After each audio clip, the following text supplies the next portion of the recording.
This is the worst podcast I've ever been on. These guys are shit.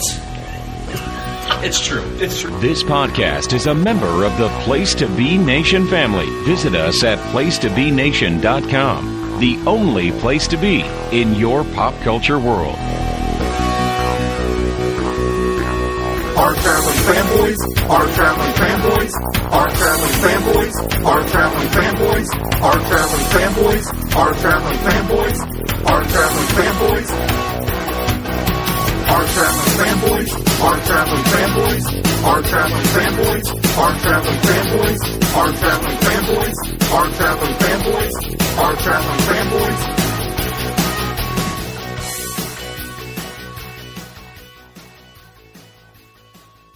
Welcome back, ladies and gentlemen, to another edition of the longest-running weekly episodic comic book podcast in all of Place to Be Nation.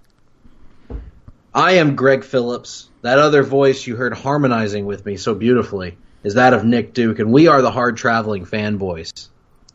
We are coming to you from Ho Ho Loon Plaza in beautiful and sunny Vancouver, British Columbia, Canada, inside the L-shaped studio, where we are bringing you another edition of Countdown, which, of course, is our monthly show where we count things down, if you can imagine that. Mm-hmm. Well, Nick, before we get into all that hullabaloo, how was your week? Oh, it was fine. It was good. It's been a good week. Another week closer to football season, which, as we all know, I look forward to every year. So, a few short weeks, I'll be making the trip up to Nashville. Very much looking forward to that. So, getting closer. Now, what's in Nashville? The Georgia Vanderbilt game. And also? Nashville hot chicken. And the Grand Ole Opry. The Grand Ole Opry, yes. A lot of legends have come through there, Nick. Little Jimmy Dickens. Porter Wagner. Others, I'm sure. Wouldn't you agree? Yeah, absolutely. I mean, lots of little Jimmy Dickens, as you said. Red Sovine, I'm sure he came through there at some point. Bobby Bear. Hank Williams got fired from the Opry. And that was that's what caused his greatest shame, actually. It is. There you go. See? What I understand. Hank, let's talk about your daddy. Why did your Waylon Jennings sound oddly like Hank Hill? They're very similar. They have very similar cadences. No. Damn it. Let's talk about my Bobby. Anyway. What we're doing here today is we are picking up an episode of Countdown based off of a nugget that just wouldn't flush. A nugget of a conversation that we had here. Oh gosh, what's it been, Nick? 2-3 weeks now. Whenever we were talking during Spider Month. Yeah, Spider Month. We had a countdown of our top 5 Spider-Man villains, and during that discussion, we had a rather heated debate because you don't think Spider-Man has a very good rogues gallery. You've said that. Correct. I said it's without question the second greatest rogues gallery in comics, behind only Batman, and that led to a little bit of a mini debate. So we figured, why not stretch that out and see what our opinions on the top rogues galleries in all of comics would be. Yes, that elongated way of explaining it was exactly what happened. And so, yeah, my assertion, to be clear, I understand that objectively speaking, depth-wise, Spider-Man has a great rogues gallery. To me, in my subjective interpretation of the characters, I have never attached myself to Spider-Man's rogues gallery outside of 1 or 2 characters. They've never really done it for me. They've never lit me on fire, you might say, outside of a handful, which we talked about on that episode of Countdown. But my argument is that a handful is probably more than most other comic book characters would have. I would disagree. Most, certainly, but not more than these 5 that made others that made my list. And that also would also give you the indication of the quality of the villains, the quality of the good villains being a little bit higher, some of these other characters, and then depth in other cases. But yeah, certainly, I'm not saying there's a lot of characters with better rogues galleries. I was joking around about the whole, who did I say, Witchblade? You know, I don't even know. I was joking around about the Max and all that. But certainly, I think that number 2, no, not a lock by any stretch of the imagination. So, with that being said, we are going to count down our 5 top rogues galleries in comics. With one major caveat. Yes, no Batman. Yeah, I mean, I think the entirety of the comics reading community agrees that Batman has the best rogues gallery. There's no debate about that. I've never seen anyone try to argue otherwise.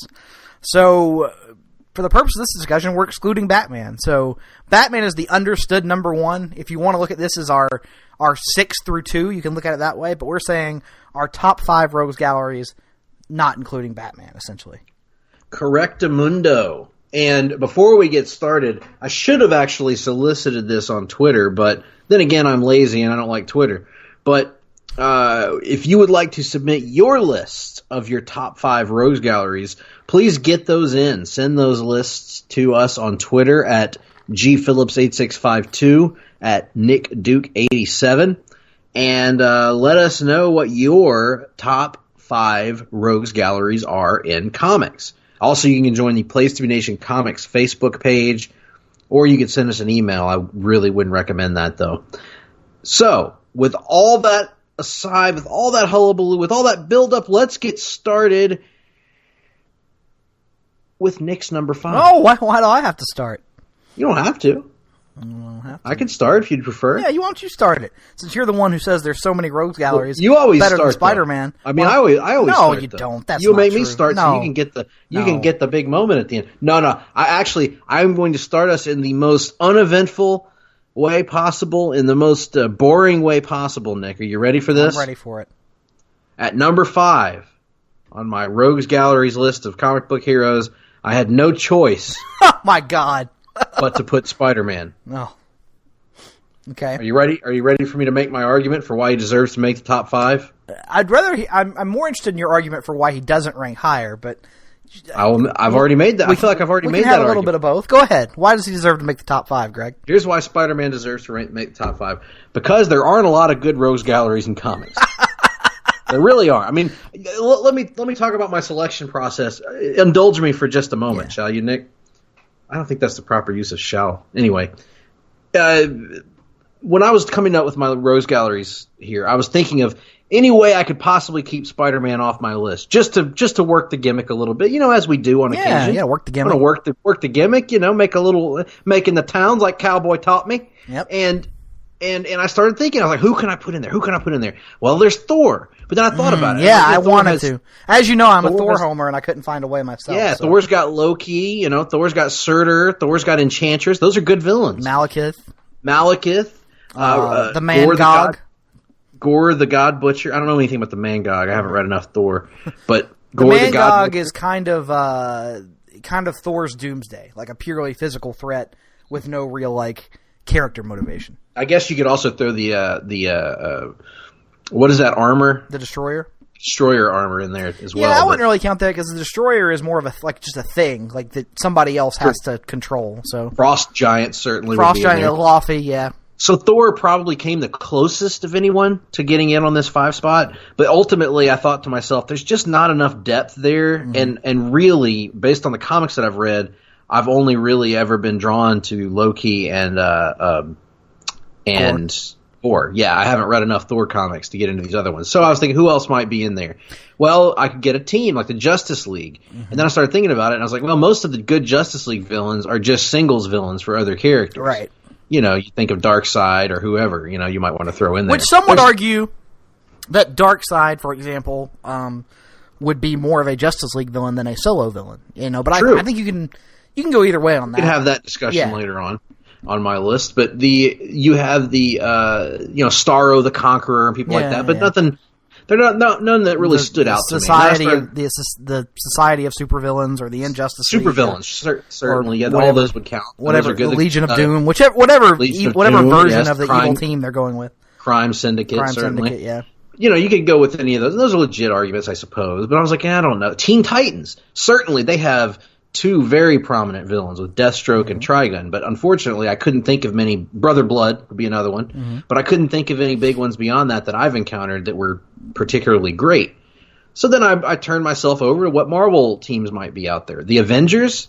Well, you've got Ultron, and you've got Kang the Conqueror. Some would consider Thanos to be an Avengers villain at this point. Some would consider that. Let's even give them that to be generous. But then beyond that, I couldn't really think of too many just Avengers villains that were intriguing to me. Right. Fantastic Four. We've been over my thoughts on them and their entire universe of characters. So, just dismissing the Fantastic Four Rogues Gallery out of hand, huh? There's Galactus and there's Doctor Doom. And there's Ego the Living Planet, I guess. And the rest of them, I ain't got no time for no Mole Man, Nick. I'm just saying. Unless it's Hans Mole Man, then I've got a lot of time for him. What about if it's Arnold as Doctor Doom? Now, in that case, that changes the game because the quality, there's levels to this shit, as they say. The quality level of Arnold as Doctor Doom would artificially elevate the quantity of the Rogues Gallery. So that would actually help a lot. But unfortunately, that's not the case. So this is a long-winded way of getting around, running down all these other characters in their Rogues Galleries and being like, what is this? Perhaps if I were a Legion of Superheroes fan, I might be, or familiar with them, I might know more of their villains. But I couldn't think of any. I was just really struggling. Aquaman has some. What you run into, Nick, in this is you run into guys that have one or two great villains, right? And then a lot of villains. But okay, go ahead. So anyway, that's ultimately what led me to Spider-Man. Spider-Man has Norman Osborn as the Green Goblin. You got Harris Osborn as the second Green Goblin. You've got the Venom as I almost called him. You got the Kingpin. You've got Carnage. Carnage, I suppose. And you've got, Carnage was a good villain for a brief time. Yeah, the problem... Overexposure, but, Right, the problem that I have with Carnage is there was never any reason for him to exist because Venom never should have turned babyface. But that's probably true. But, on the other hand, Carnage was good for a time. You've got my boy the Jackal that everybody mocks me for. The Jackal, my lord.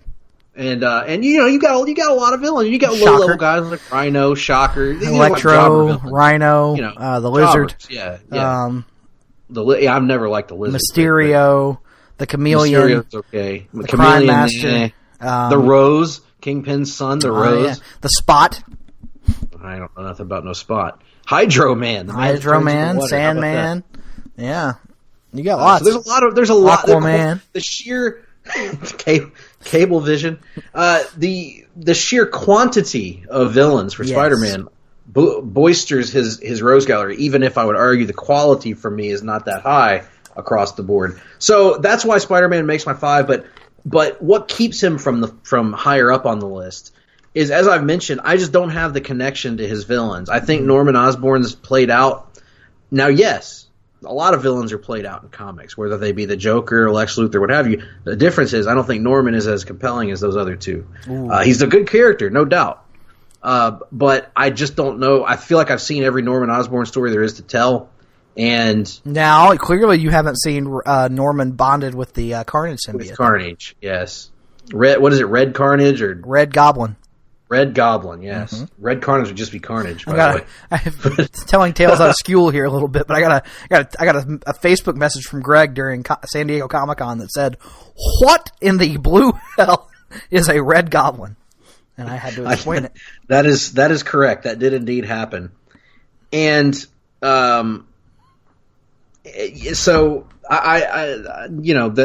Norman's a great villain, but never really connected with me necessarily. Harry is amazing as Green Goblin too, but kind of had a story and was done. And then you get into, or should have been anyway. Venom, who I loved as a villain, but then they turned him babyface. Yeah, isn't really a villain anymore. They turned him baby, and then you had, of course, Kraven, who we've just read that amazing Kraven's Last Hunt, so I'd have to include him in the great villains list. Spider-Man, I'll have more to say later. But with the other villain, the Ansel, and those are good. These are all good things. Kingpin, of course. Kingpin's an amazing Spider-Man villain.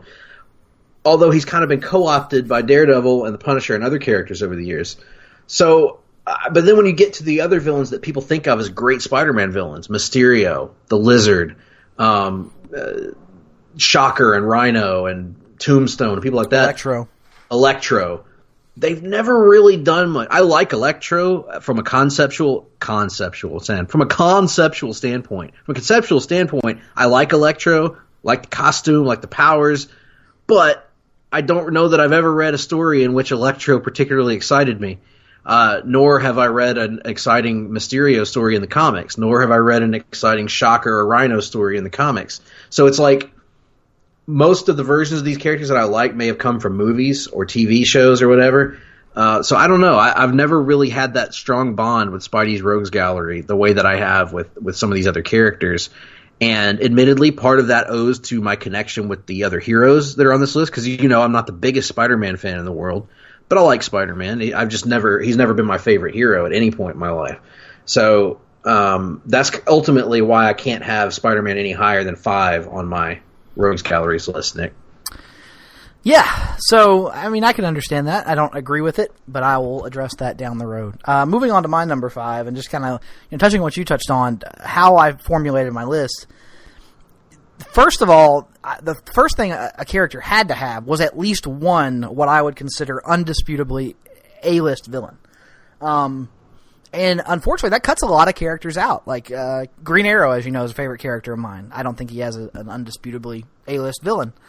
I would argue that the Avengers don't really have, unless you're counting Thanos, an undisputedly A-list villain. Ultron is probably the closest to that. So there are lots of characters and concepts that just weren't even going to qualify based on that. And so then I started looking, all right, who's got more than one undisputedly A-list villain?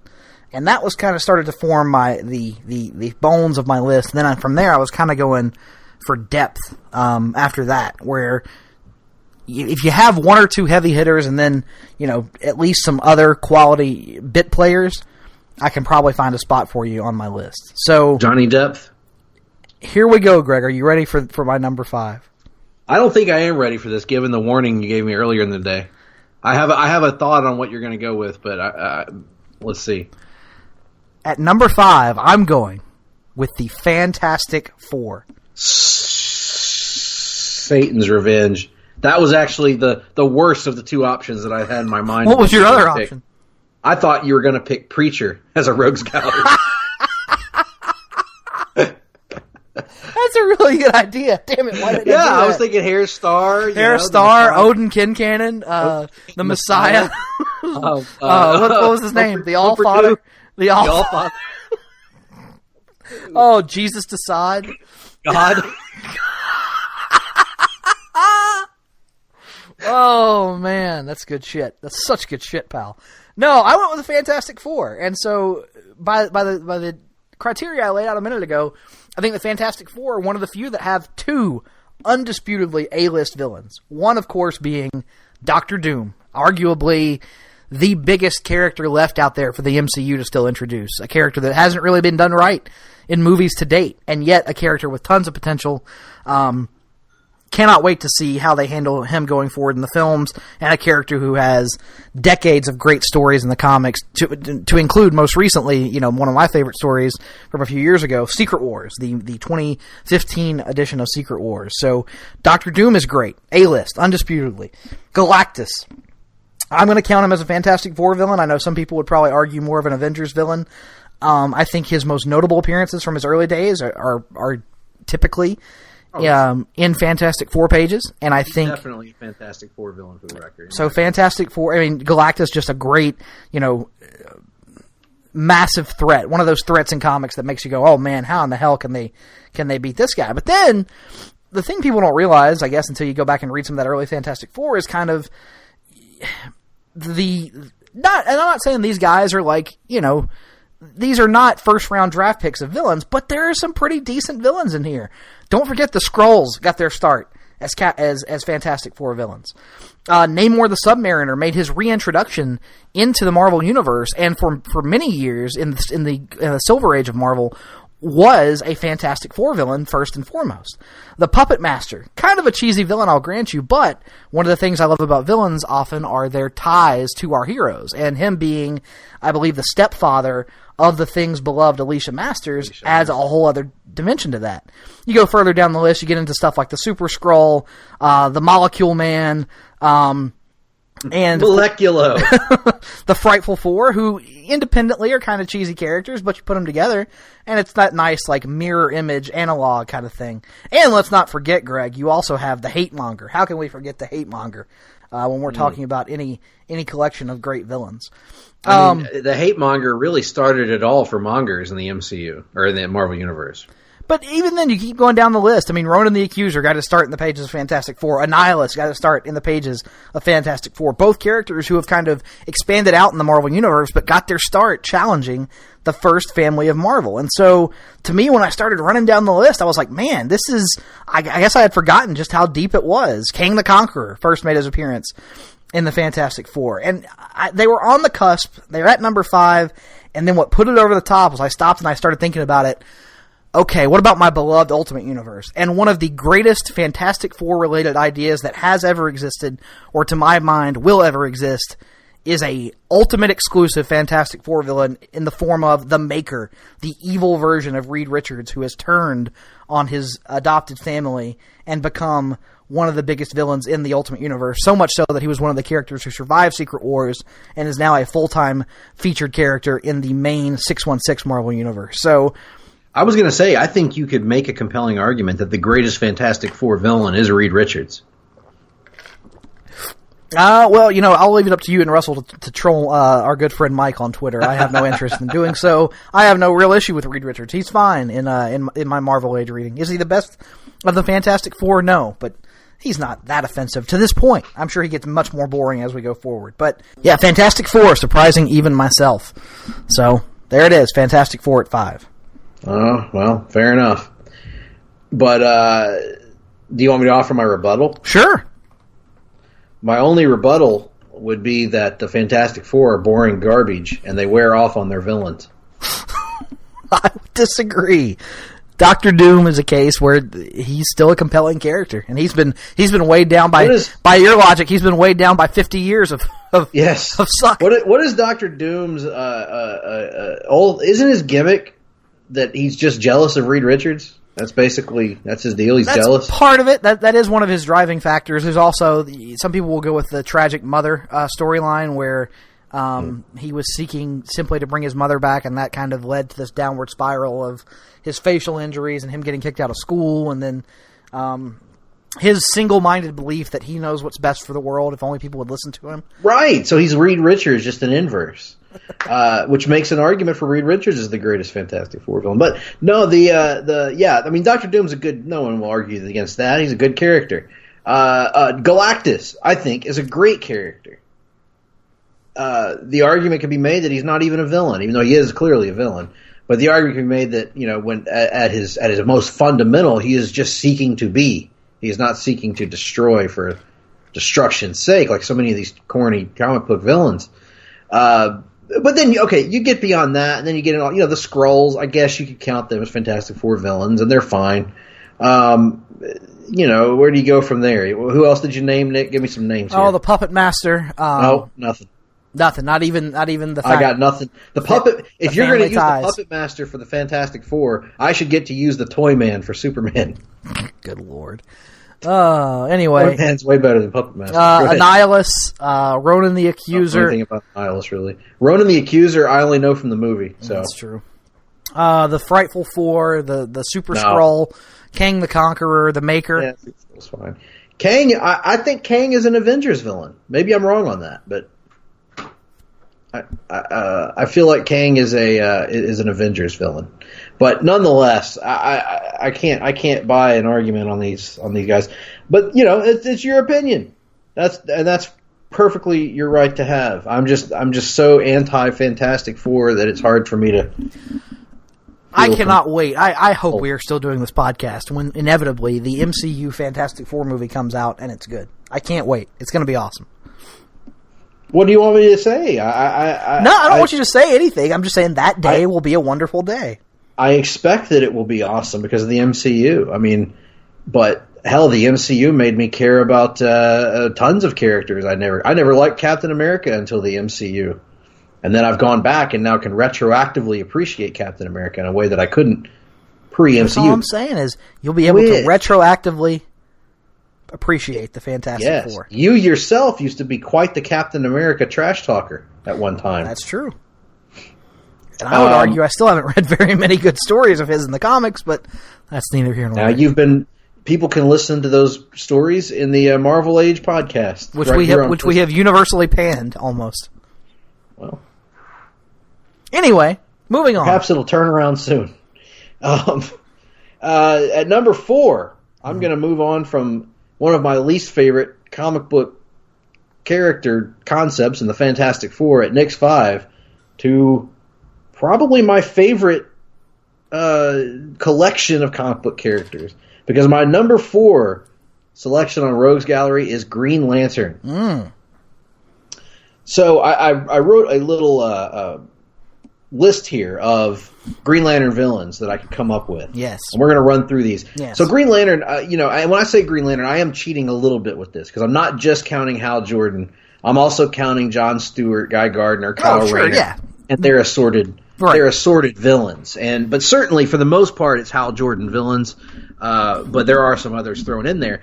And Green Lantern is a character who the strength of the mythos you and I have talked about is that space cops aspect. The camaraderie of the heroes with one another. But they also, especially if you're telling galactic scale stories, you have to have compelling villains. And my argument would be that Green Lantern, particularly in the modern era, the last 15 years, really, yes, has one of the more compelling lists of villains in comics. And here are just a few. Obviously, we'll start with the heavy hitter of Sinestro. Mm-hmm. One of the best villains in comics. Under the penmanship of Jeff Johns. One of the greatest villains in the history of comics to me. John's version of Sinestro would be in my top probably 2 if I'm talking about my favorite villains in comics. We've probably done that countdown before, and he had to be somewhere high on my list. What we saw with Sinestro over the course of a decade and a half of character work was nothing short of phenomenal. Like character reclamation. Thank you. And that was mostly early 90s, actually. Yeah, 89 to early 90s. Yeah. But primarily, I believe you're talking about Emerald Dawn and Emerald Dawn 2, which would have kind of redefined the Hal-Sinestro relationship as we understand it. So, that would have been early 90s. And then Johns picked that up and just took it to a whole new level after that. So the bones of Jeff Johns' secret origins are pretty much laid out in Emerald Dawn 1 and 2. There are modifications, to be sure, but it's pretty close in terms of the fundamental arc of the story. And then along with Sinestro, you have the Sinestro Corps, which gives you characters such as Arkillo that stood out and became their own legendary characters in Green Lantern lore. Arkillo has had even a heroic arc of sorts as a partnership with Guy Gardner in recent years. But primarily, Arkillo is still known as the enforcer, if you will, the Arn Anderson to Sinestro's Ric Flair, Nick. In the Sinestro Corps. And certainly you've got Crib that was known for kidnapping children and imprisoning them. Was it Nissa? That was Lisa Drac. That was the keeper of the Sinestro Corps book and the Book of the Black. The Book of Parallax. The Sinestro Corps really opened the doors to a bevy of great villains. Mm-hmm. Then you've got my favorite Green Lantern side character, Larfleeze, Agent Orange, who I think still qualifies as a Green Lantern villain at this point. Yeah. And then you've got Atrocitus and the Red Lanterns. Certainly, they carved out such a niche in the DC universe that they got their own comic book title for a while. And he's certainly a compelling villain. Black Hand. Mm-hmm. Another reclamation project from Jeff Johns. He came a long way from the Green Lantern Green Arrow Black Hand story that we read, where he was talking about I don't even remember, something about perfume. First you spray them, then you tickle them. Then you tickle. That's what he said. That's a quote. So Black Hand, another great redemption project. One of my favorite parts of the Blackest Night saga is seeing his story and his progression of how he becomes the guy that we know him as now. Also in Secret Origin. So then you get beyond that, and you get Necron, the mastermind behind Blackest Night, who's sort of every character has that supernatural big bad that is almost impossible to defeat one-on-one. I think of Surtur the Fire Demon for Thor, or someone like an Ultron for the Avengers, or someone like that. So that's sort of Necron. He's this otherworldly, the shit just got real when he shows up. Then you get into more of your ancillary characters like the Skrulls, the Dominators, the Controllers, the Spider Guild, all these different alien races that I couldn't remember the name of the alien race that could shapeshift. That was the subject of one of those early Robert Venditti stories. I don't remember either. And then you got a Kyle Rayner villain of Major Force, the guy that stuffed the girlfriend in the refrigerator, famously. Yes. Most notable for that, yes. Sonar. Not one of my favorite Green Lantern villains, but certainly a Green Lantern villain. Go ahead and throw Goldface in there while you're at it. That was my next one, Goldface. I knew when you started getting into Sonar, I was like, Greg must be reading a list of Silver Age Green Lantern villains from Wikipedia. So Goldface has got to be coming up. Well, then also Cyborg Superman, who became a Green Lantern villain. Yeah, I was about to say, you kind of could have an interesting argument there. I would probably tend to think of him more as a Superman villain, but he is responsible for one of the most notable events in Green Lantern's character history, so a little bit of both. Absolutely. And was the primary villain in the second story arc of Jeff Johns' Green Lantern run. The Shark, or King Shark. King Shark I didn't even include on this, but certainly. And what about this one? Because this is another one that could go... I actually used him for Green Lantern rather than Superman. Mongol. Because Mongol was also involved in that Coast City incident. Yep. And then turned into a major villain. Not just Mongol, by the way, but Mongol's children, remember? Because the original Mongol dies, and then his kids, in succession, go after the Green Lantern Corps to try to get revenge for their dad. They fail miserably. Remember that great... What was it in the Sinestro Corps War? That great fight between... Or no, it was in Blackest Night or Sinestro. I can't remember. There's that great fight between Sinestro and Mongol over possession of the Sinestro Corps. And Sinestro ends up beating Mongol into the grave, essentially. That's in Blackest Night, because after the events of Sinestro Corps, Sinestro is gone for a while, and then when he comes back, he has to defeat Mongol. Yeah, great stuff, because Mongol had ripped out Atrocitus's tongue. Yeah, good stuff. Anyway, so that's my list. But all of that to be said, all of these villains are a part of stories that mean a lot to me, except for Goldface and Sonar and Major Force. But all of these characters, other than that, are parts of stories that mean a lot to me, that have influenced my fandom and comics, and that have been a part of some of the great modern comic book stories, in my opinion. So all of these villains put Green Lantern in at number 4, which tells you that there's a lot of great villains coming up ahead on the list. Absolutely, and I will have more to say about the Fantastic Four, about the Green Lantern Corps here in just a moment. My number 4, from one Marvel team concept to another, I'm going to put the X-Men at number 4. It's been no secret if you've listened to the podcast in the past that the X-Men are not exactly my favorite concept in all of comics. I appreciate the X-Men. I understand their importance, but never really been one that has had much of a personal tie to me.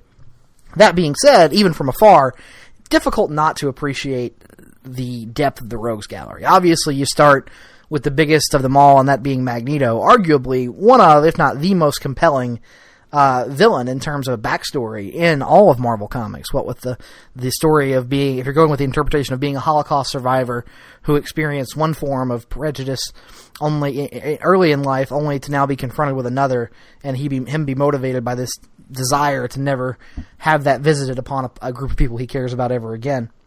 You move past Magneto, and then you've got some of the great heavy hitters in terms of just these massive threat levels, whether it be Apocalypse, of course, he of the ever-shifting, never-defined power set. Mr. Sinister pops up. Omega Red pops up. This is Sinister. Of course, the Brotherhood of Evil Mutants. The Dark Phoenix, of course, which we have seen multiple failed attempts at bringing to the big screen. William The Heckfire Club. The Hellfire Club, William Stryker, just great villain after great villain. Sabretooth. I mean, God, you could name so many individually. And me not being an X-Men aficionado, I don't really want to go too in-depth on any of them. They're all great. The depth of this rogues gallery, I would say, outside of Spider-Man, I think X-Men probably has, undoubtedly the deepest rogues gallery, at least in Marvel Comics. Just so deep, so many different characters you can pull out that can give you a compelling story. So, and that's before you ever even get to Onslaught, because Lord knows Onslaught's out there, and there's probably still a great Onslaught story for somebody to tell. But yeah. And what about Red X-Men. Onslaught? Oh, Red Onslaught, even better. But yeah, the X-Men. Great rogues gallery. I agree with you, Nick. I agree with everything you just said. So much so that I'm going to have to wait until a little bit later to tell you more. Mm-hmm. But let me transition on to my number 3. And my number 3 is actually a good buddy of the Green Lantern. My number 3 comes from the fastest man alive. Mm-hmm. My number 3 rogues gallery is The Flash. Mm-hmm. Now, The Flash is an interesting case because it's not a character that I have read extensively growing up necessarily. I encountered him primarily through crossovers and team books. Occasionally I would buy a Flash comic here or there.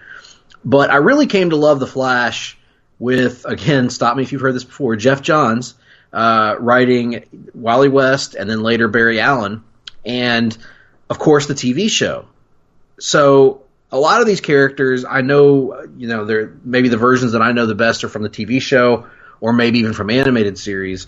But also, I've read some great comics with these characters. I mean, first of all, there's, in my opinion, the Flash's greatest rogue, who is Hunter Zolomon. That's right, not Professor Zoom, but Zoom.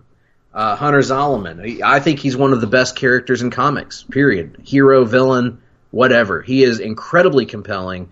His motivation is incredibly compelling. And at the time that Hunter Zolomon was created, he was pretty unique. There weren't a lot of characters like him at that time. FBI profiler who was genuinely good friends with Wally West and who becomes twisted by his own tragedies and comes to think that maybe that Wally is not the hero he needs to be. And so that Hunter takes it upon himself to inflict upon Wally the kinds of tragedies that he thinks will teach him how to become a greater hero.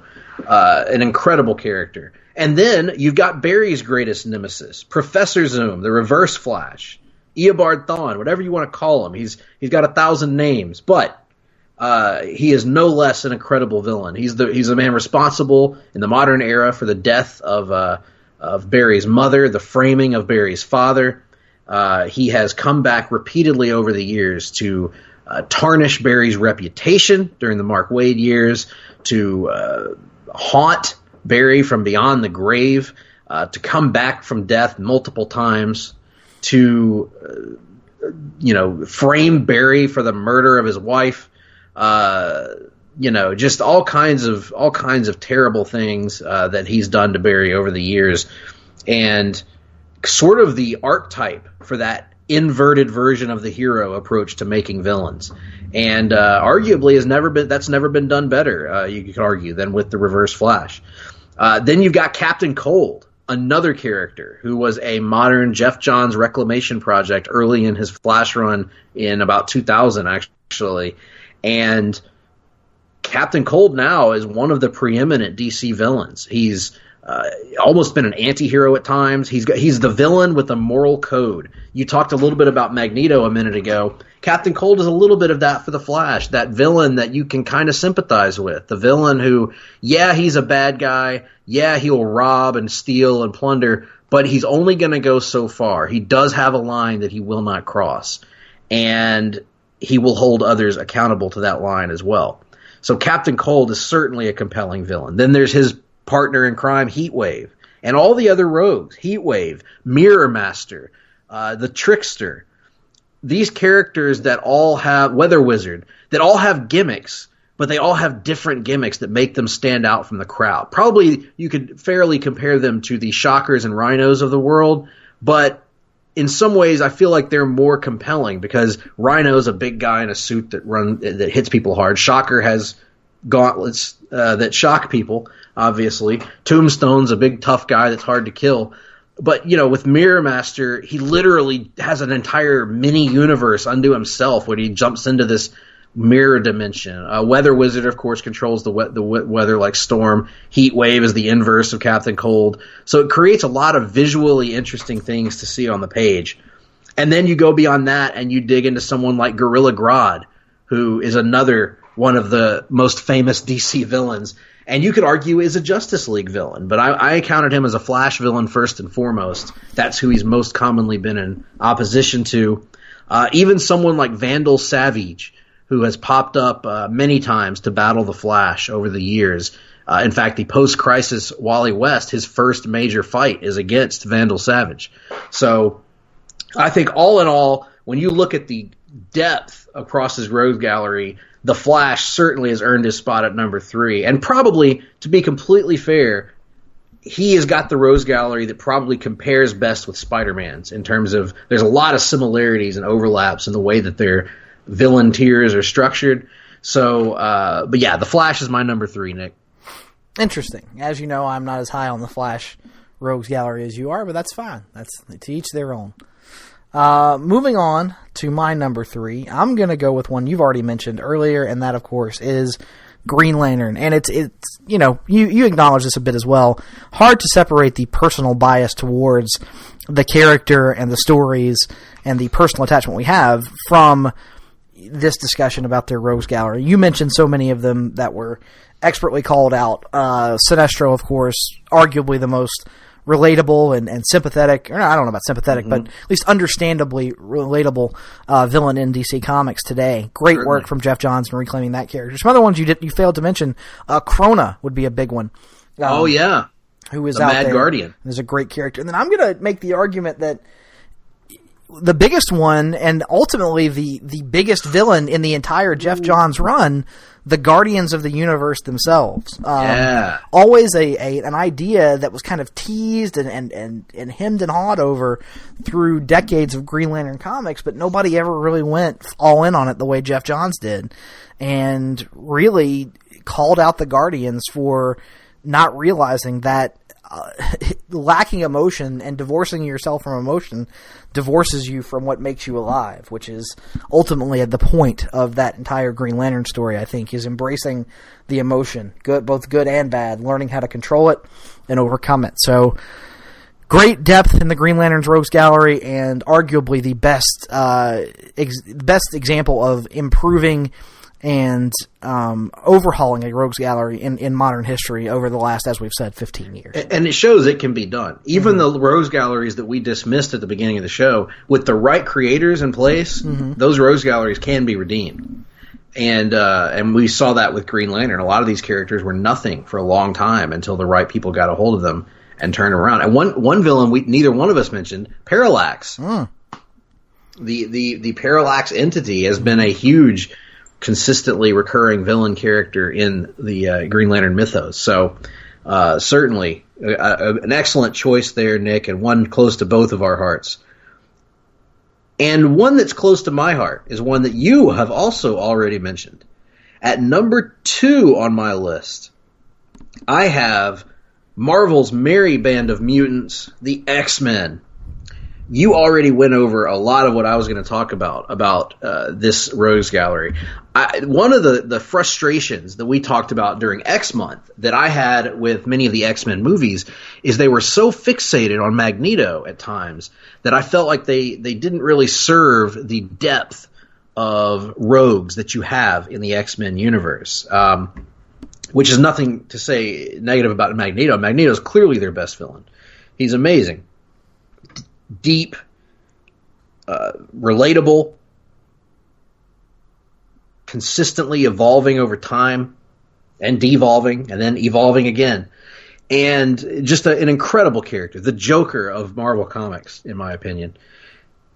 But there's others too. There's Sabretooth, who has always been Wolverine's foe, but also has vexed the other X-Men at various times over the years.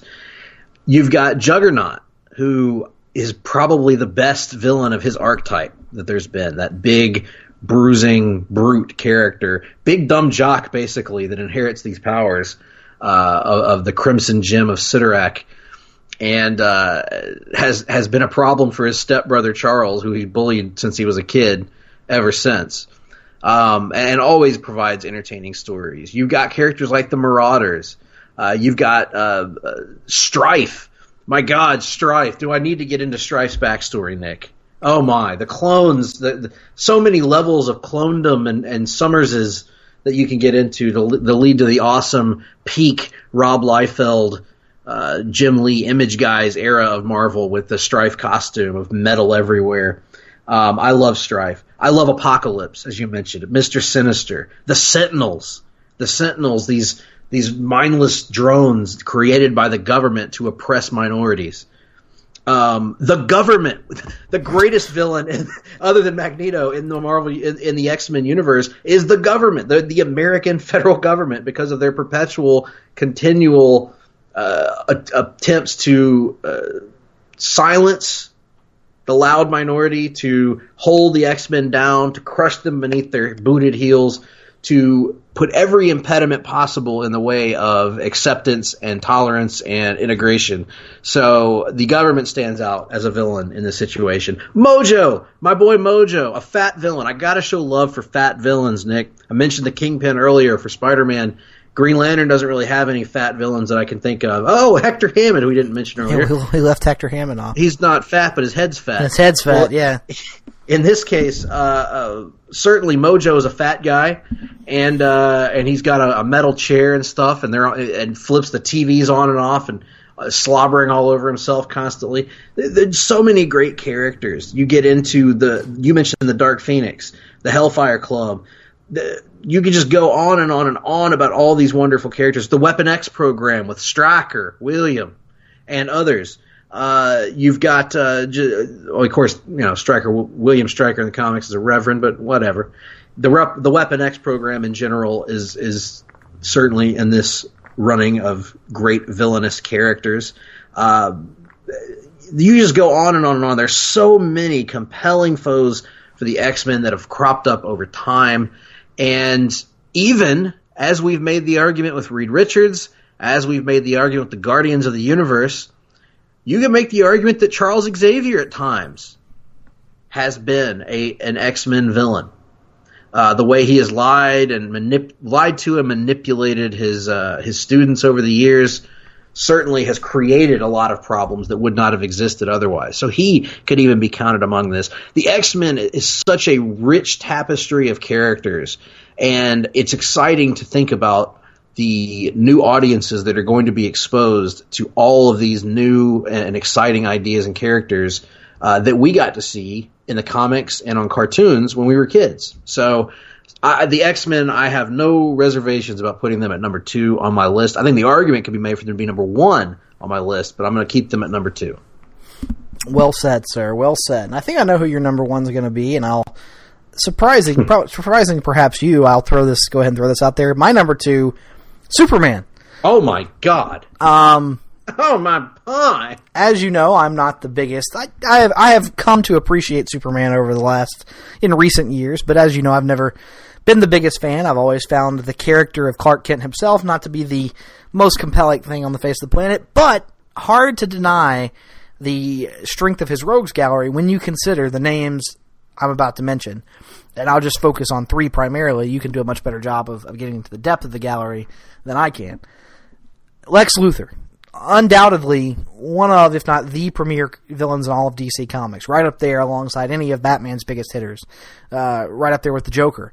Much like Magneto, a character that movie studios seem to be falling all over themselves to get to no matter what. They're dead set on putting Lex Luthor in every Superman story, it feels like. Brainiac. A fantastic character that I would argue hasn't really gotten his just due. And yes, I understand I haven't watched Krypton. It's on my to-do list. Get off my back about it. And then finally, Darkseid. As you mentioned earlier, you could easily count him as a Justice League villain, but his primary physical threat throughout his existence as a character has been Superman. And he has provided that kind of threat that Superman knows he can fully unleash on. He can let go and release the full potential of his power upon.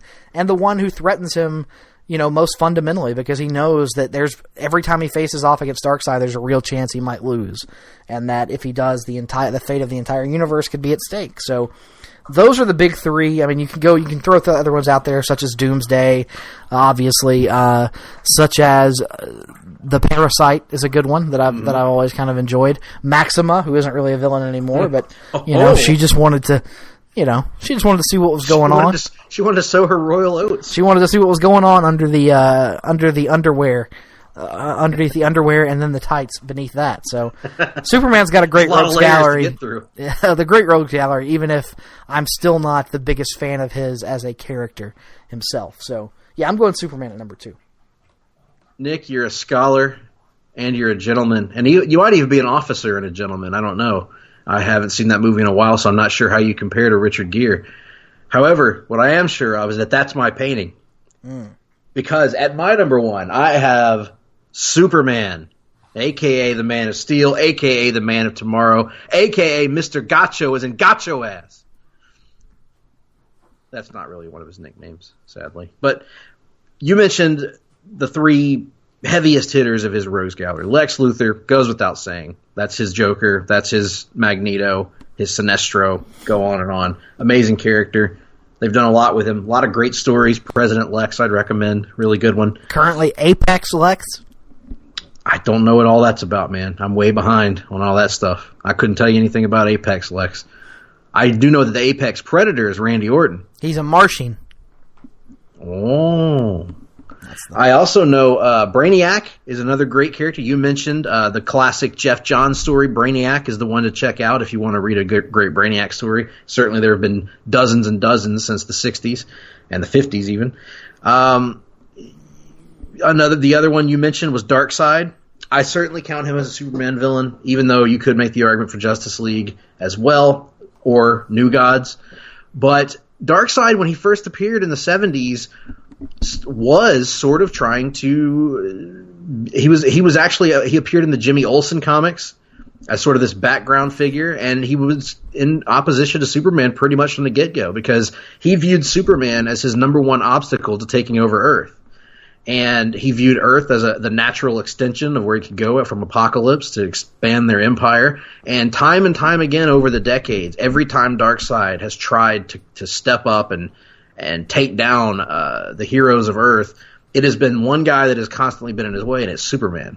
And likewise, Superman has constantly found a foe in the guy who is really his distinct opposite, because whereas Superman represents the good in humanity, represents the optimism, represents positivity, represents all of our best characteristics as a society, what we should strive for. Darkseid is the absolute opposite. Darkseid represents death. He represents evil. He represents hatred, all the negative qualities in life.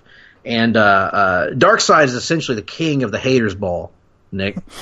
He hopes all the bad things in life happen to all of us and only us. And so he thinks Rosie O'Donnell wears underwear with dick holes in them? Dick holes in them, exactly. And one of the greatest lines in sketch comedy history that no one talks about, in my opinion. So Darkseid, he's this physical threat to Superman, the Omega beams. In fact, he's really been portrayed usually as being Superman's physical superior. The Omega beams, the strength and all that, but he's also a tactician, and he has absolutely no morals at all. He does not have anything stopping him from doing anything. He will kill a baby in a moment's notice. He will destroy a small puppy and then crush it. Now I have an image, or not even an image, a vocal recording in my head of a fat bastard as Darkseid. Oh, you keep your money and I'll get your baby. No, really, I'm going to get your baby. Trying to put his hands behind his back, but he can't because he's too fat. Just give me a minute here. So he's a great villain. And then you get into probably the number 4 behind that, and the number 2, at least in terms of media adaptations, is General Zod. Yeah. Another great character that ties Superman in a mirror way to his homeland, sort of a bitter reminder of the negative aspects of Krypton that he never got to experience. Mr. Mxyzptlk, certainly more on the comedic that's pretty side. Good. You used to have trouble with that. I used to have a lot of trouble with that. But Mr. Mixel-Pitalik has certainly led to some great comedy stories over the years, some rather interesting and far-out stories from the likes of Grant Morrison and others. And recently played a key role in the whole Rebirth conundrum. Yes, he did. And then, of course, you've got the Cyborg Superman, who I mentioned earlier for Green Lantern, who is a classic Superman villain. And then you go down the line, and you've got your Parasites, your Toymans, your Pranksters, characters like that are minor nuisances. Intergang. I haven't mentioned Intergang yet. Intergang has been a huge Superman threat since the 70s. It's almost weird because it's a street-level threat for Superman. Because one thing that he has a hard time combating is the propensity for mankind to do bad things. And in this case, it's a bunch of street thugs and gangs that are armed with Darkseid's technology. So that in and of itself is interesting. Another one that we haven't mentioned, Lobo. Lobo has perpetually, even though he's an anti-hero or even a hero in DC a lot of times and has his own title, he has consistently popped up as an enemy of Superman. I remember the first time I read Lobo in a book was around 1990. He popped up in Superman trying to collect a bounty and has this knockdown drag out over the course of like 2 issues. One of Action Comics and one of Superman, where they just have this huge fight with each other. And they've constantly been at odds ever since then, because to Superman, Lobo is this annoying pest who's a murderer and a psychopath, but there's nothing really you can do about it. And to Lobo, Superman is this annoying Boy Scout that there's nothing he can do about it. They seemingly can't get rid of each other. And every time they fight, it pretty much goes to a draw. So Lobo is persistently there. And then, of course, the other big one for me is Doomsday, who is the murder, death, kill, the nuclear option, if you will, the rainmaker, as we were talking about earlier, of Superman villains. At least when handled right, when Doomsday shows up, it should mean that things are not going to go well for our hero. It's going to be bad news. And Doomsday is that sort of the juggernaut character, go on down the list, Galactus, whatever you want to say, the character that shows up, and boy, it's going to take a lot to overcome this guy. So yeah, Superman just has so many different styles of villains. Lex uses his mind. Zod uses his tactician abilities, tactical abilities. Doomsday uses his pure brawn, and Mixel-Pitalik uses magic. Lobo uses being an asshole. It's just everybody has something, and I think that speaks to why it's my number one choice of non-Batman rogues galleries. Absolutely. Moving on to my number one, and this is no surprise given how we opened the show and our discussion during Spider-Month. To me, hands down, it is Spider-Man at number one. And the reason why is pretty simple. Not only am I looking for big-time A-list villains, as I said, which I think Spider-Man has several, in the case of Dr. Octopus, in the case of Norman Osborn, Harry Osborn, Venom. You could maybe make an argument for a couple others, but let's stick to those 4. What also makes Spider-Man's Rogues Gallery great is he has so many villains that have deeply personal connections to him. Deeply personal connections to Peter Parker that make these confrontations not just physical, but emotional confrontations as well. Norman Osborn, for God's sake, fathered twins with his dead girlfriend and then killed the girlfriend. I mean, how much more personal could you get? Doc Ock stole his body, tried to marry his 247-year-old aunt. Harry Osborn was his best friend who slowly grew to hate him because of what he thought he had done to his father, and also because of Harry's own paranoia and drug addiction. Eddie Brock blames Peter Parker for all the things that he has lost in his life, whereas the Venom symbiote blames Spider-Man for rejecting him, essentially, combining to create one of the great villains in all of comics. The Lizard is a man who Peter Parker admires and looks up to and genuinely wants to help and wants to see him, move past his demons, and yet he keeps falling back into the same old trap, and every time Spider-Man has to be the guy who has to put his mentor down, essentially.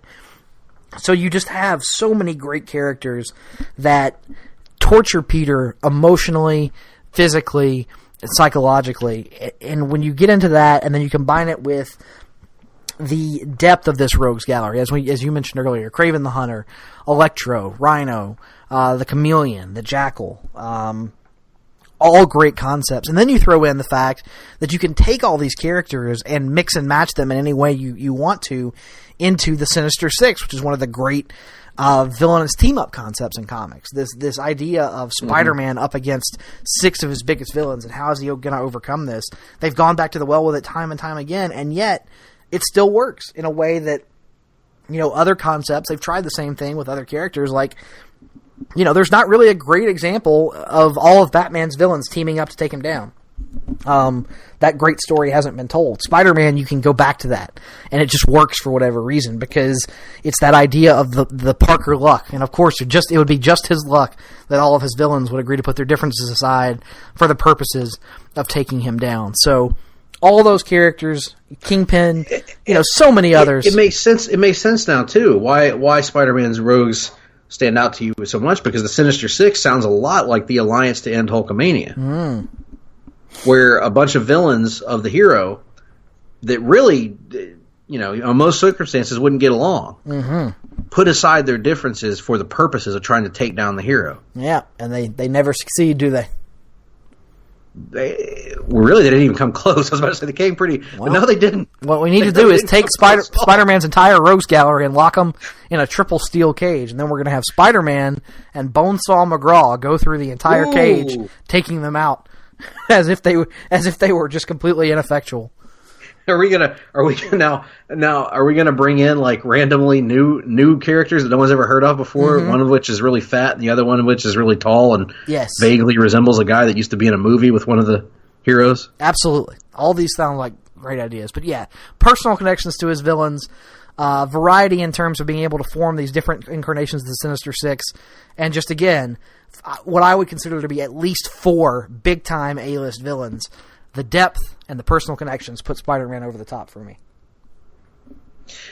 There you have it, folks. Those are our lists. Those are what we consider to be, quite frankly, the greatest rogues galleries in comics, other than Batman, of course.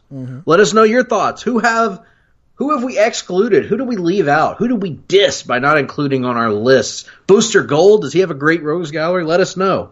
I mentioned already the places you can contact us: Twitter, gphillips8652, Nick Duke 87, Facebook, Place to Be Nation Comics, email gregp@placetobenation.com, nickd@placetobenation.com. We're going to take a break. When we come back, we're going to have reading, watching, the rundown. We just got everything under the sun. We're not going to have reading, just as a heads up, but we're going to have other stuff. JR might make an appearance. You never know what could happen. Promotional consideration paid for by the following.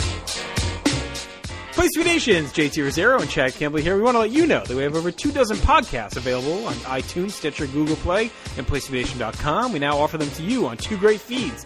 On the Place to Be Nation Wrestling feed, we dive into topics running the gamut from today's WWE to the glory days of yesteryear and the ins and outs of the territory days. In addition to our full-length shows, we also deliver to you special pod blasts on topics old and new. The Place to Be Nation Pop feed is a veritable treasure trove of great content. Offer tremendous shows covering the land of movies, television, life, comics, and sports, brought to you by the most knowledgeable and insightful folks in the podcast world. You can find all these great shows, plus archives of our past podcasts from over the past 8 years as well by subscribing to both feeds on iTunes. And while you're there, be sure to rate and leave feedback as well.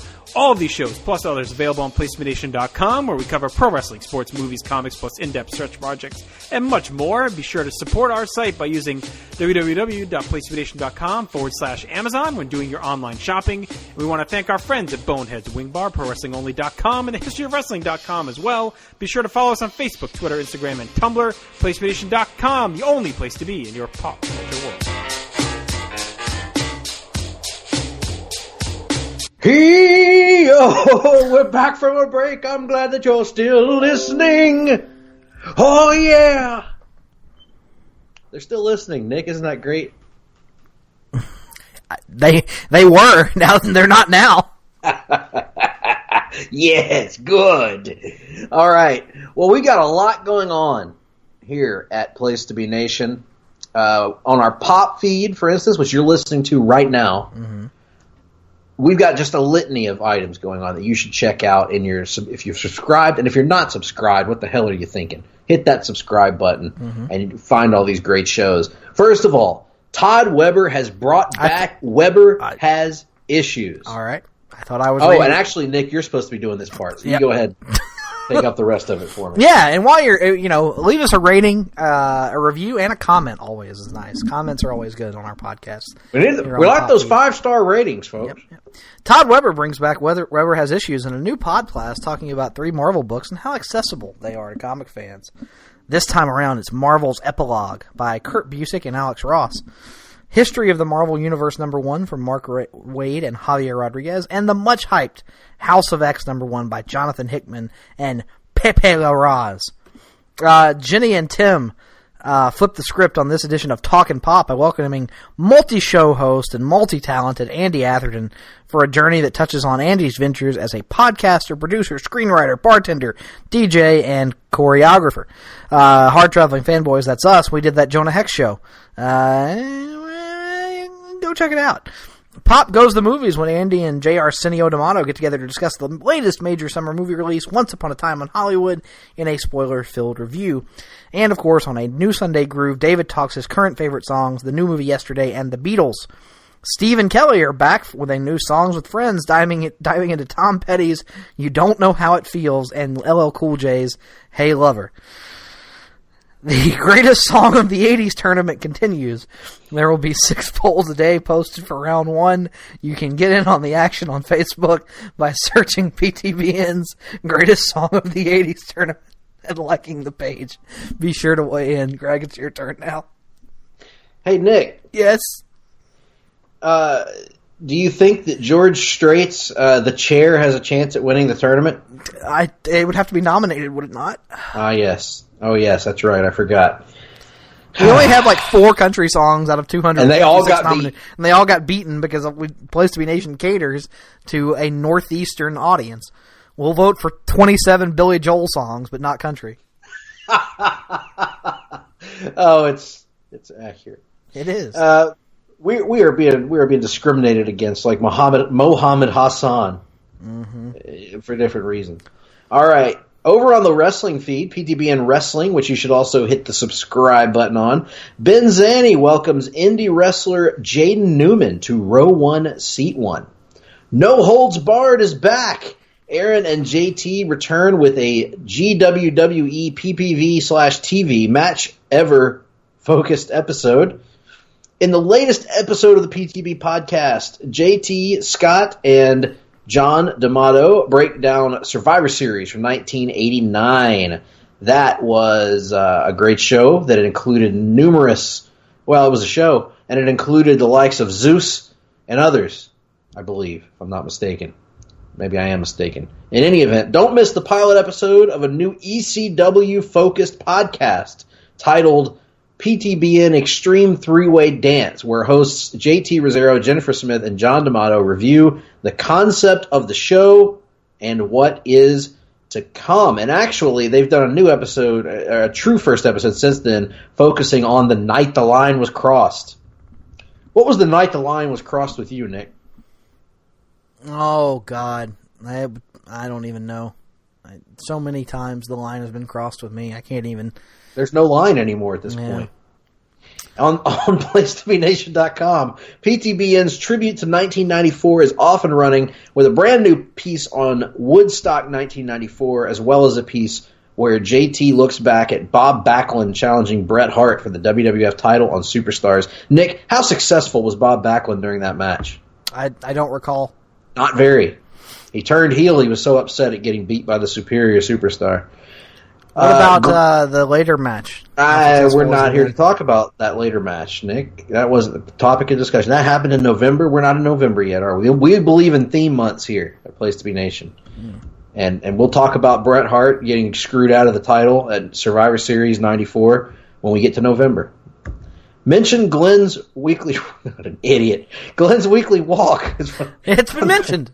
I directly read the line here instead of doing what it said me to do. Hey, the weekly walk. There it is. The weekly walk exists on PlayStation.com. Glenn Butler tells us all about the weird and wild and wacky stuff throughout the world and the World Wide Web. And we also want you to check out our social media pages and message board at bigelow34.proboards.com for information on joining our greatest WWE pay-per-view and television matches project. Get in on the conversation today and start researching those lists. We also have a live chat watch-along thread where people are going through and watching some of the GWWE nominated threads. So if you're interested in that, just send a message to JT or our good buddy Tim Capel, and they will hook you up into our live watch group. With all that being said, I think we're done telling you what's going on here at the feed.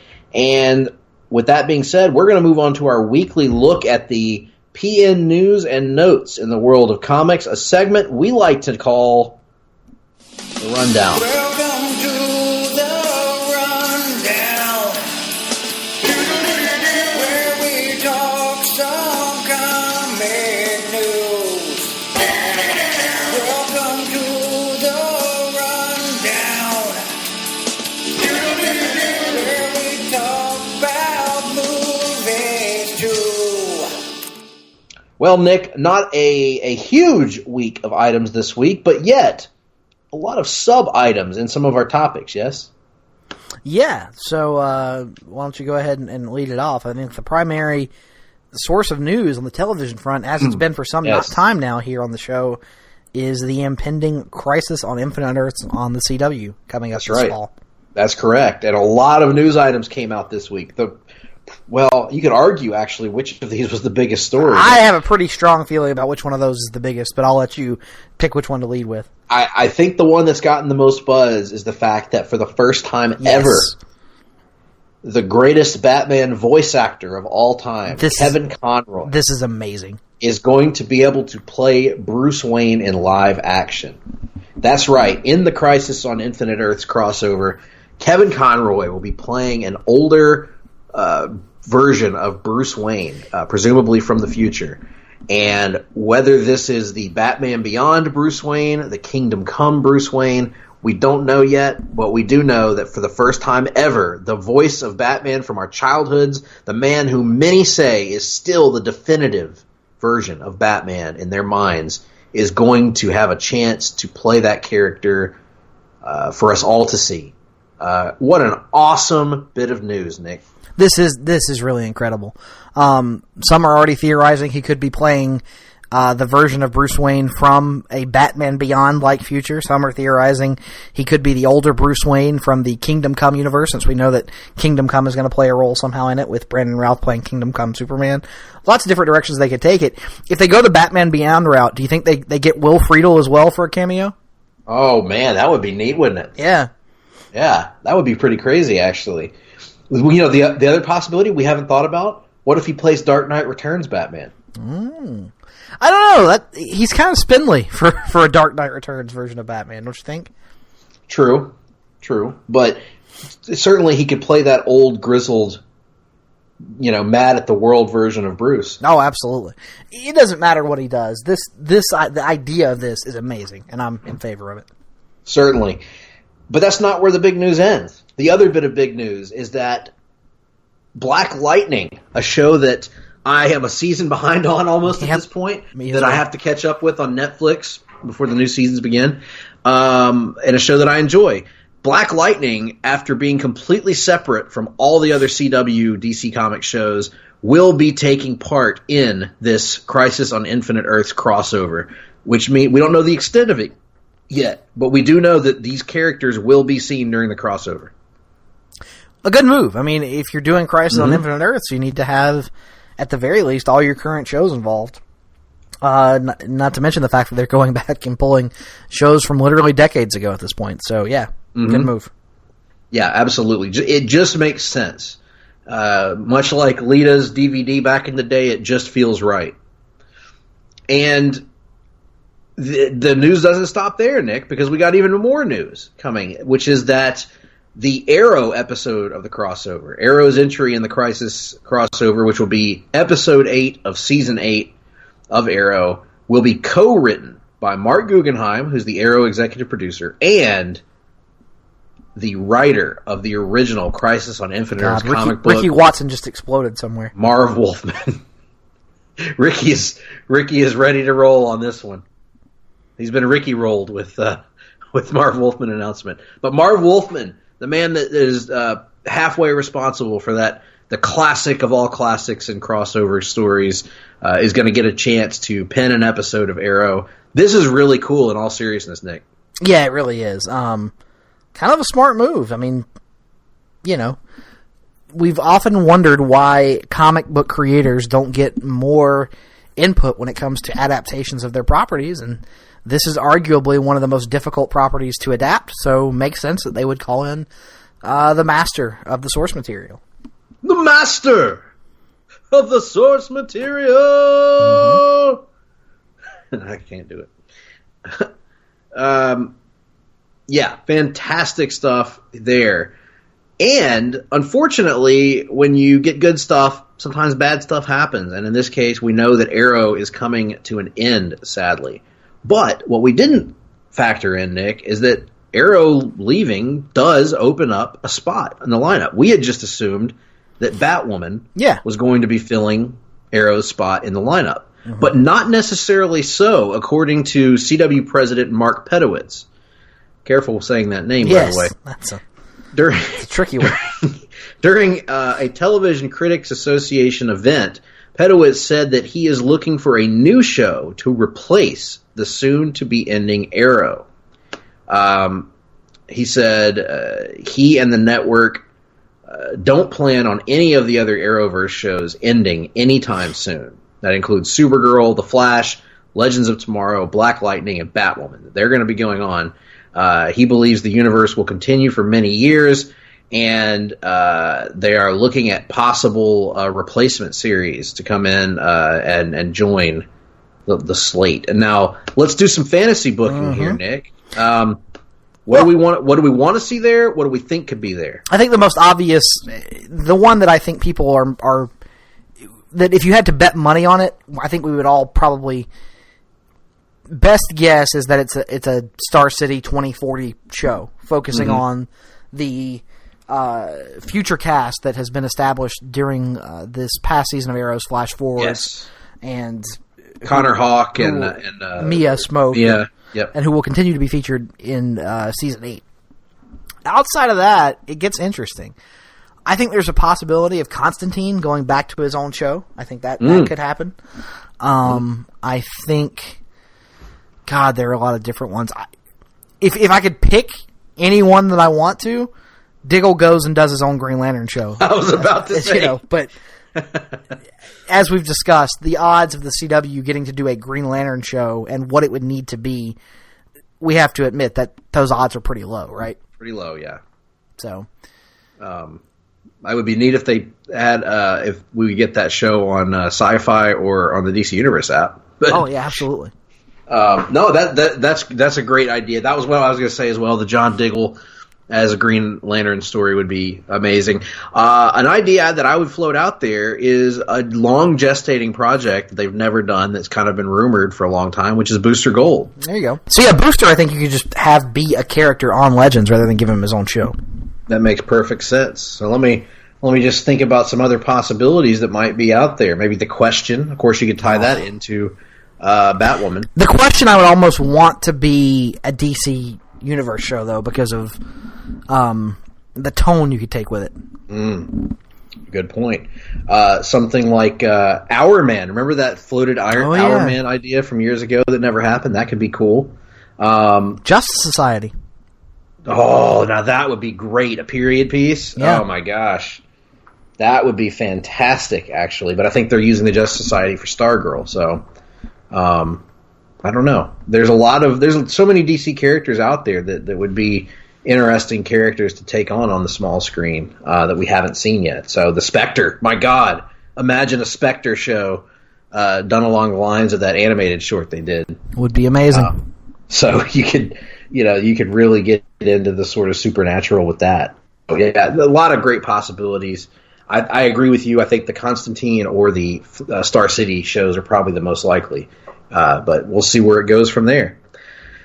Well, moving beyond the DC small screen on CW, we're going to stay actually on the small screen. We're going to stay with DC characters, and we're going to move over to the DCU app with the trailer for Season 2 of Titans.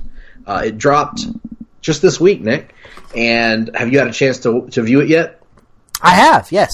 Yes, I watched it as well. What did you ever finish the first season? I did. I can't remember. I did. We talked about it. Okay, what did you make of the trailer? So it's a little interesting because if you remember the first season, I think one of the debates we had about it and one of the pieces of news that dropped about it was that they cut the first season short by an episode, and so the first season actually ends on a cliffhanger. Mm-hmm. To then have the trailer just move right past that cliffhanger is a bit weird because I agree. Now we know that Raven's just walking around living a normal life, so that kind of takes away a little bit of the intrigue from the season premiere, but I digress.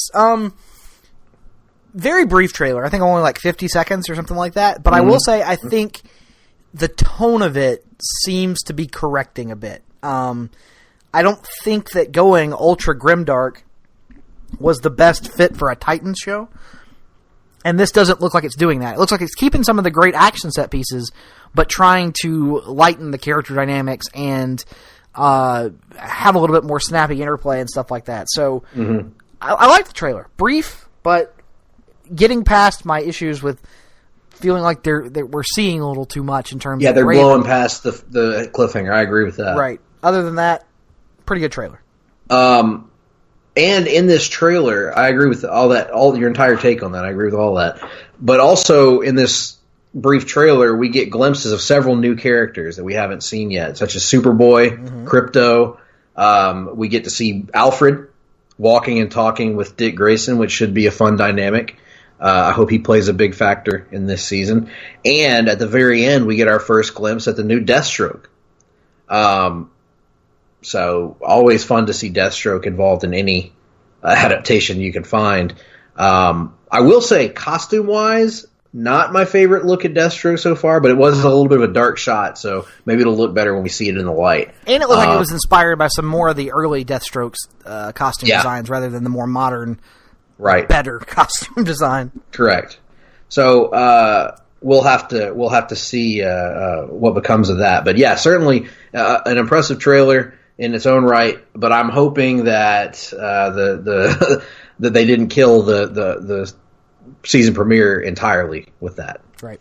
Now the next item I have not even clicked on yet, so I don't even know what it's in regards to. But I'm going to scroll up to find the link and see. Now that so basically what is happening here, folks, is as you know, Agents of S.H.I.E.L.D. is coming to an end, and ABC is keen on keeping Marvel-related programming on their network. And so right now, one of the things that is in active talks, ABC and Marvel are in the works of planning out a female-led Marvel show to replace Agents of S.H.I.E.L.D. after that show's 2020 finale.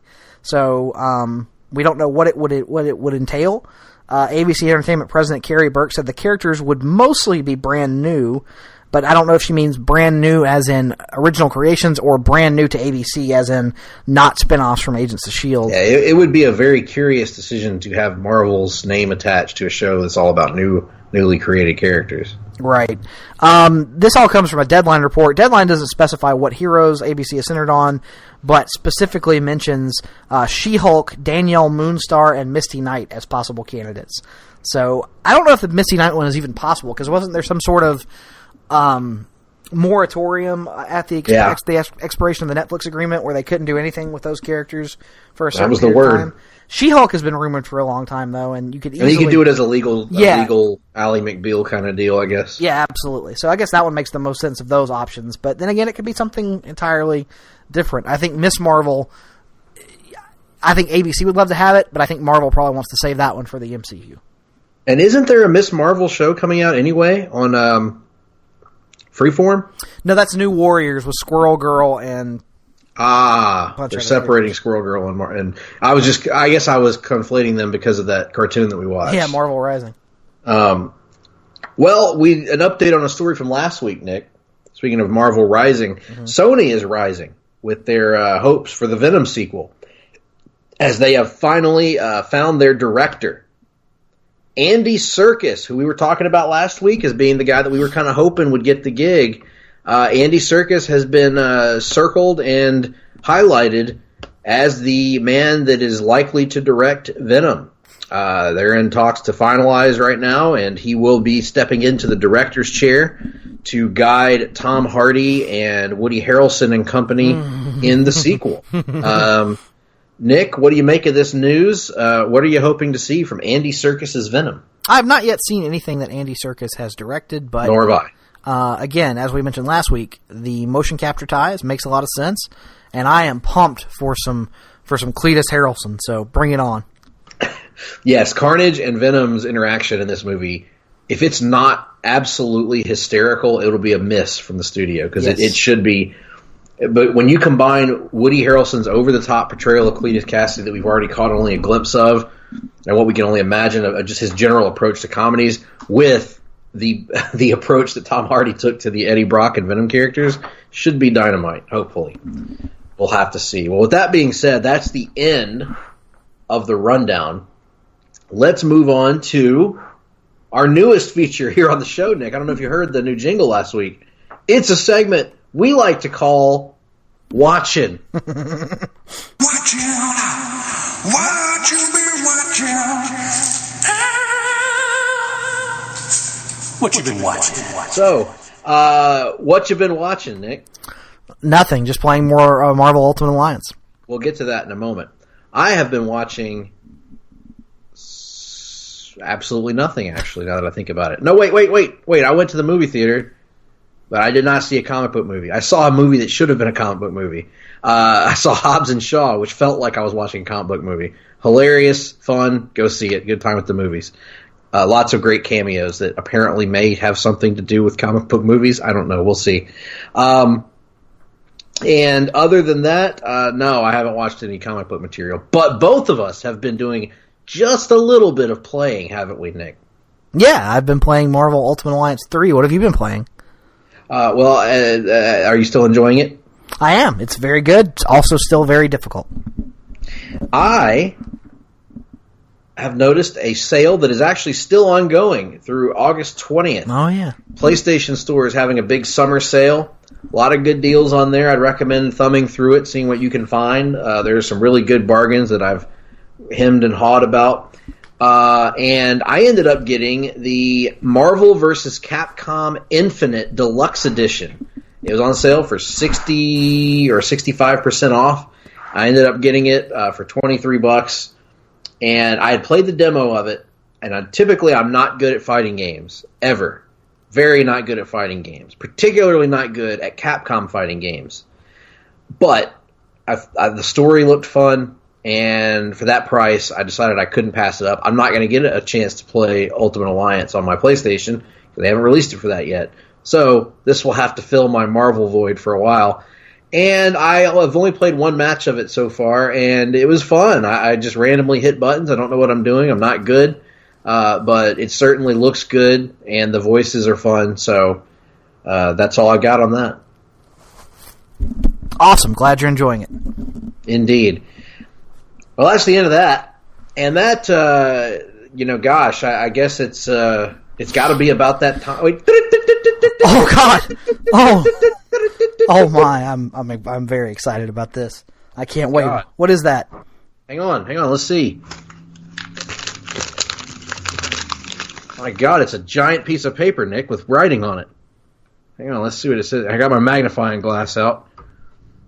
This just in, folks. Ho-Ho Loon's biography is still listed on the award-winning WWE Network.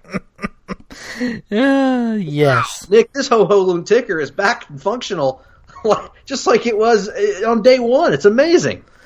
If the only thing that results at the end of this show, whenever its run may end, is that one person went out and sought the good word of Ho-Ho Loon, then we will have done our job.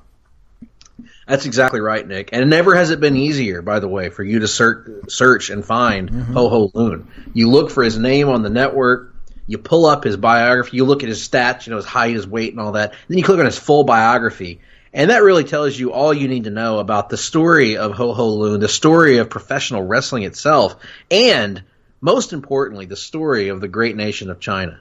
So, you really couldn't emphasize that enough, the importance of searching his name on the WWE Network. But yes, happy to report that, folks. I don't know who sends these alerts to us, Nick. They were out for like a year and a half, but by God, they're back.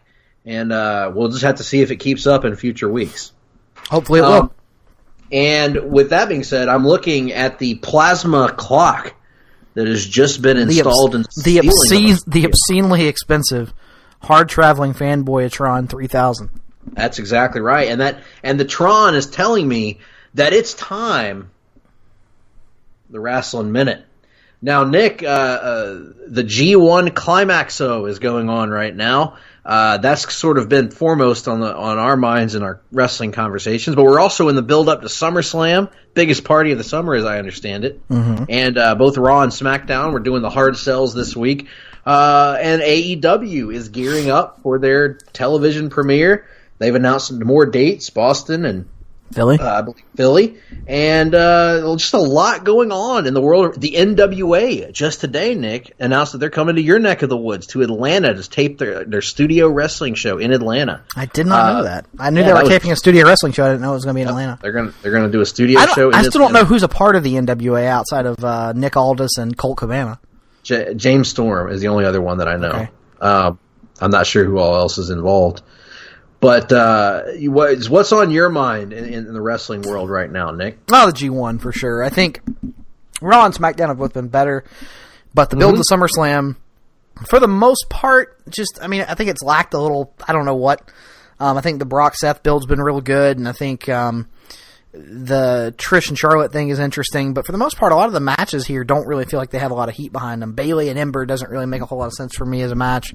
Just feels like a few they just pulled out of their ass that doesn't really have much heat behind it. They've done a better job of getting me interested in Becky and Natalya. I'll give them credit there, but for the most part, all my attention right now is in Japan for the G1, and I'm hoping by the end of this week I'll be fully caught up and ready to watch the finals next week. Ooh, yes, that's going to be big. I'm behind as well. I've fallen about 3 or 4 nights behind now. I'm hoping to catch up these next few days. But yeah, the G1 has been phenomenal. You and I have been talking about it as you've been trying to catch up, and it's certainly been a standout. Some of the standout matches that I've seen include Okada and Ospreay, Ishii and Naito, Ishii and Moxley, Shingo and Moxley. Any others that I haven't mentioned here that stood out in your mind? Oh, I mean, all of them have been. So many have been great, but oh god, Ishii and Naito. I'm sure you mentioned that one. Yep. Okada and Ospreay. I'm still real high on Ibushi and Kenta from the first night, which I know is I am the outlier there, and I'm prepared to live with that. Archer versus virtually everyone. Archer and Ospreay, Ibushi and Ospreay and Sonata. Pretty much all the Ospreay matches in this tournament, unless he's wrestling Bad Luck Fale, have just been outstanding. He's had a great tournament. Zack Sabre Jr. has. Really, the entire A block has just over-delivered. They've killed it. Consistently. So. And still mathematically alive, at least as of the recording, I believe. Toru Yano. So. I'm not sure. Has there been another event yet? I don't know. That's a great question, Nick. It's amazing. Our buddy Garner has been able to keep up with it better than we have because it was late night hours, I think. Yeah, I think that's what does it.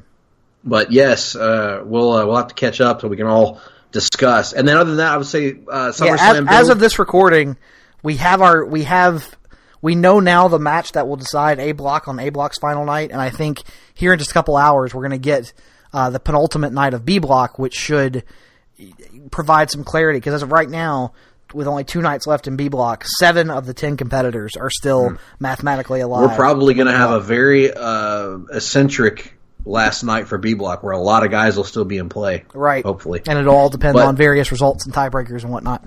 Mm-hmm. But as far as the SummerSlam build, I've been very happy with the Orton and Kofi build. To not have either of those guys on the show this week on SmackDown live, the video packages have been phenomenal, and it just goes to show that sometimes less is more. sometimes you don't actually need to have guys physically touch each other to build up their feud. And in this case, it's been a great example of that. So they've done a good job. AJ and Ricochet should be a great show. AJ and Ricochet, on paper, there's no reason why this shouldn't be an excellent wrestling show.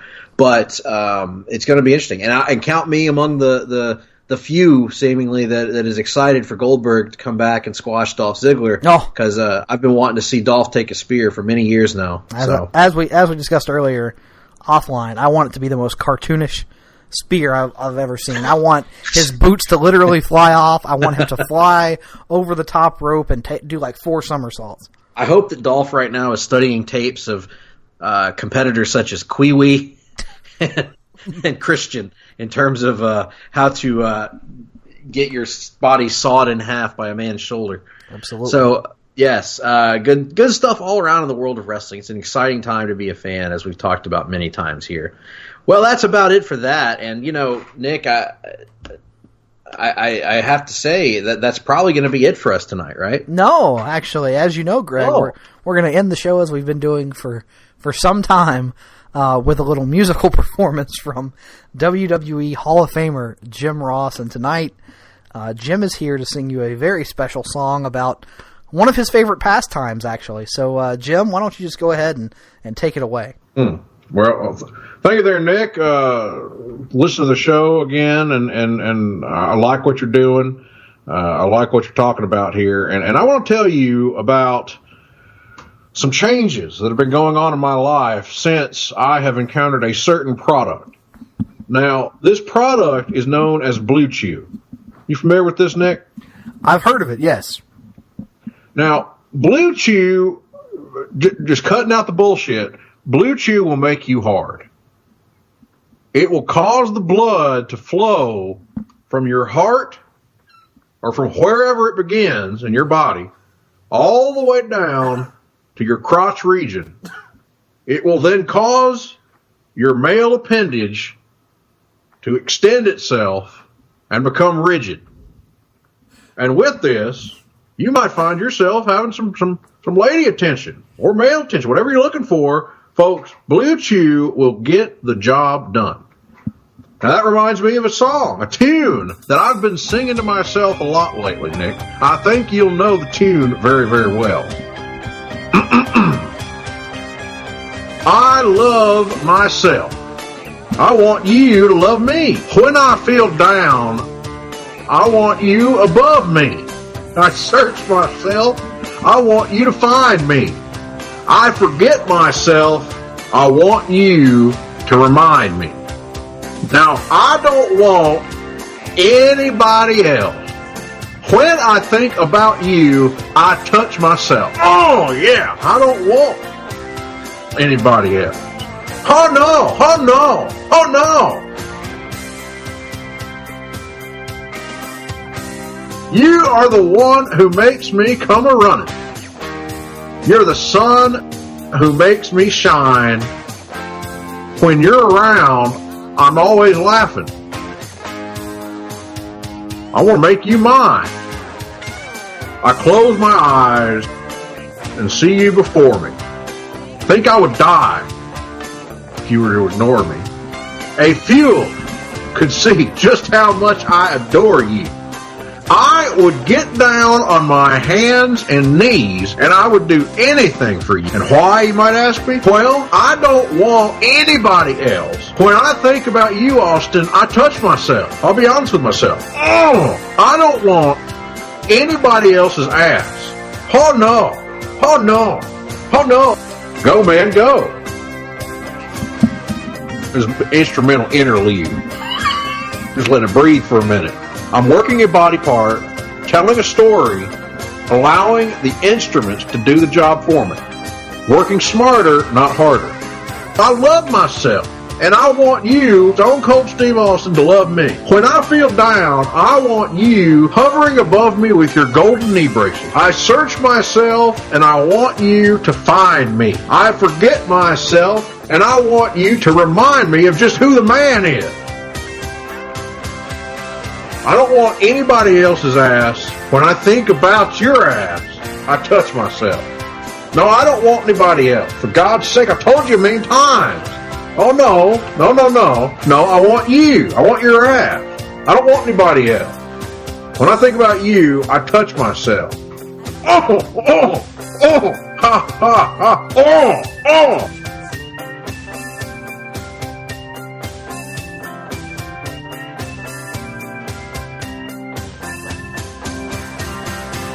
I don't want anybody else. When I think about you, I touch myself. I don't want anybody else. When I think about you, me, Jumpin' Jim Ross with white meat baby face, I think about you, and I touch myself. I touch myself. I touch myself. I touch myself. When I think about you, I touch myself. I touch myself. I don't want. I touch myself. Anybody else? I touch myself when I think about you. I honestly do now. I touch myself. I don't want. I touch myself. Anybody else? I touch myself when I think about you. I honestly, for God's sake, I do. I touch myself. I'm not going to lie to you now, Nick. Sometimes I get home and take my Blue Chew. I take me some barbecue sauce now. And I rub me the barbecue sauce down in my region. And I touch myself.